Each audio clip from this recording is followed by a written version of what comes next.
Your views, your news, your Limerick Today with Joe Nash on Live 95. Limerick tenants worried as the eviction ban is set to be lifted at the end of this month.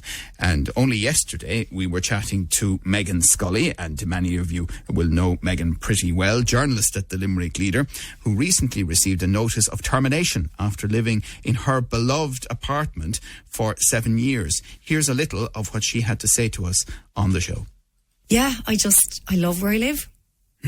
But unfortunately, it's coming to an end. I got the dreaded letter. Now, look, I'm probably in a more fortunate place than others that I do have 6 months to, I guess, figure out what I'm going to do. But 7 years living in the same place, I looked around the apartment last night after I read the letter and I just thought, I have created such a home here in Limerick.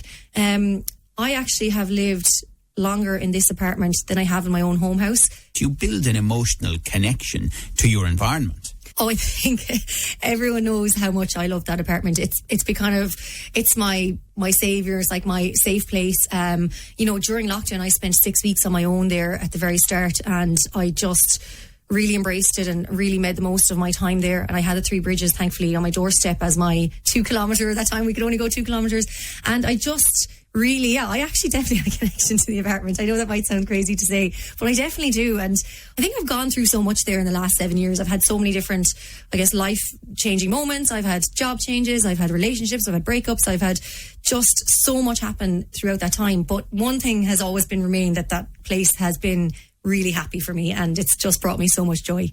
That's Megan Scully, their journalist with the Limerick Leader, and you can hear that full interview as a podcast at live95.ie or through the Live 95 app. Download the app if you haven't done already. Lots of great features, and of course helps you listen to Live 95 wherever you go or wherever you might be in the world, especially over the St. Patrick's weekend. Now, Aintu housing spokesperson and representative here in Limerick, Sarah Beasley, is with me in the studio. Good morning to you, Sarah. Good morning, Joe. How are you? And very articulately put there by Megan Scully, this whole dilemma. I actually listened to Megan yesterday. I just so sad. And unfortunately, she's looking down the barrel of a gun because 6 months is nothing. I mean, this morning I looked on Daft. There's 11 properties in Limerick City and County as of today. One in Lisnagry, 1,400, and one in Castletroy, €3,000 per month to rent. So where is somebody that is, say, working in journalism on the average wage? How the hell are they going to pay for this? I have 20 families I'm dealing with personally that are ringing me every day. They're actually terrified. On April the 1st, where are they to go?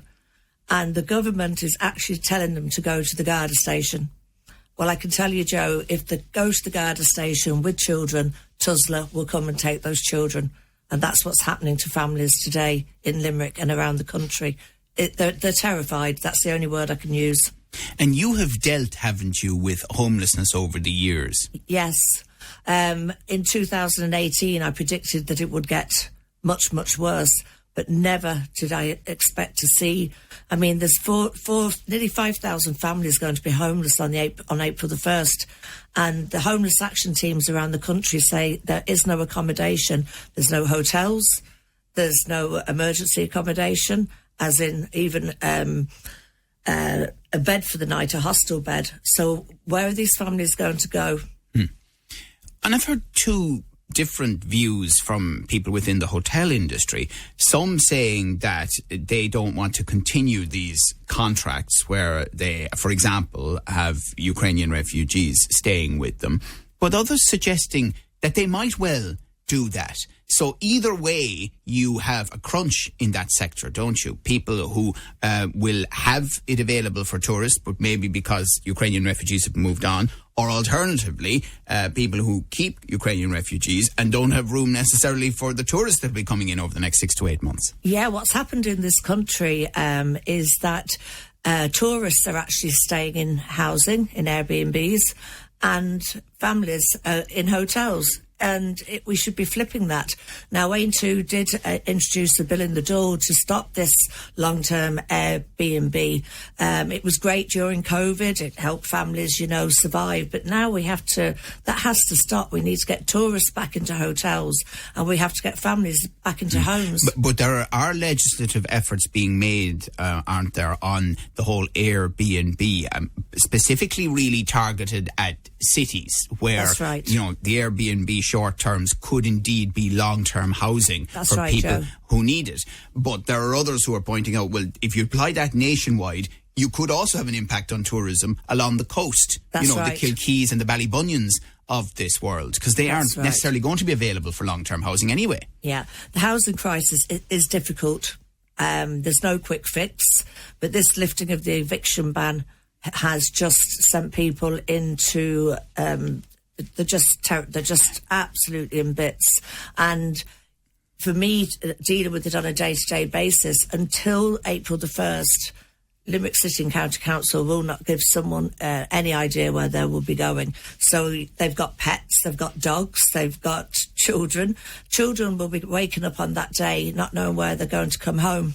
So there's no ability to prep, is that what you're saying? That's right. And why is that? That's Limerick City and County Council's housing policy. It's different all around the country, but that's what they'll do. They'll leave it till the very single last minute and say you're either going into a hotel, a hub, or we do not have emergency accommodation for you. And is it true that in some cases what happened with the eviction ban was that it put a moratorium on eviction notices that had already been handed out? That's right. So it's put nearly 5,000 families in a situation where the last 6 months they're just waiting on the news of whether they're going to be given a RAS property or, look, as I say, there's only 11 properties out there. No normal family can afford €3,000 a month rent. We're chatting to Sarah Beasley, who is a housing spokesperson for Aontú and rep for Aontú here in Limerick. We were trying to get someone from the government side on this morning, and that just hasn't quite worked out. So we will certainly come back to them at some point in the not too distant future on the show. Although this is an ongoing debate, we've had it before, and the truth is we're going to have it again. And you heard a little bit earlier from Megan Scully, who did a really interesting interview with us yesterday. And she had this to say about her situation as well. I don't blame landlords at all either, because I think, they have properties that maybe they want to live in themselves, or maybe they actually just decide, I don't want to own anymore, I want to sell. So it's hard for them as well. And I've heard some stories where landlords have owned houses, maybe were living abroad and have come home now and can't get into their own house and have nowhere to live because the one house they own is occupied by tenants. So look, I understand that it's for everyone, it's a really, really tough situation. My biggest fear about this whole scenario is the next couple of months and the next couple of weeks and months, we are going to have thousands of tenants out. And last night then as well, of course, I looked online just to see, for example, what is available in Limerick City right now. And I think I saw 6 properties. And, in my house alone, there's 3 of us. So I was like, in a couple of months, 3 of us will be looking for a room somewhere. And we're just part of this huge group. And it's just going to get bigger and bigger as the days and the weeks go on, as these letters start to land into post boxes. Megan Scully there chatting to us yesterday, and she makes an interesting point, because the truth of the matter is there is a difficulty. There are landlords, there are different types of landlords. There are the big institutional landlords, and in Limerick we would have quite a few small landlords or even accidental landlords, situations where couples have got together and they've moved into one house, they've rented the other home that might have been there from years back, and they now find themselves in a dilemma as well, don't they? Oh, totally. I have landlords on to me that are sort of begging me to help move on their tenants in the nicest possible way, because they genuinely need these properties back. Sometimes like that, the relationship is broken down and they need to go back home. Or sometimes people need it actually for nursing homes just to support their families. So there's 2 sides to the story, and both of them are so anxious. Obviously, you feel so much for the families that just have nowhere to go. On the other side of it, you've got these landlords that desperately need this financial income coming in. I mean, if it was your mother and you needed to go into a nursing home and have the best of care, you know, towards the end of the life, that's the other side of the story. And what about the builder in the papers this morning, and wouldn't be the first builder to say this, that we are decades away from catching up on housing supply? And can you believe, in the middle of it all, in COVID, the government stopped building houses. We were the only country in Europe that stopped building during COVID, so we're decades behind. They said they were doing that at the time in emergency circumstances for health and safety reasons at that point. And, you know, a lot of decisions were made, I think, during that 2 years of COVID that maybe when an inquiry eventually happens, people look back and go, well, why did you do it? But it was a real-time situation too, though. Yeah, but we are decades behind. Now, there is going to be this whole thing in the Dáil where the Sinn Féin want to extend the ban. Now, Aontú would support it in a way that I think 6 months, not 9 months, and that's to give the chance of what the government has said is that the council have the ability to buy the properties that people are living in, and we think that's fantastic. They have to do it, but it's a fantastic. So if we But what has apparently happened, though, is that it is causing landlords to panic a little bit too. First of all, there were constitutional issues that the Attorney General flagged about maintaining the eviction ban. And secondly, people are almost desperate to get out of the market because the uncertainty leads them to think, if I don't sell now, will my property be worth X in 9 months' time? Yeah, and you have the housing standards with HAP. They have to have the house up to a certain standard. That's their money being pumped into it. So there's two sides of the stories, but I just feel sorry for the families that are actually stuck in this housing crisis. And as I say, April the 1st, are we going to see families in the Garda station on Henry Street? That's where we're looking at.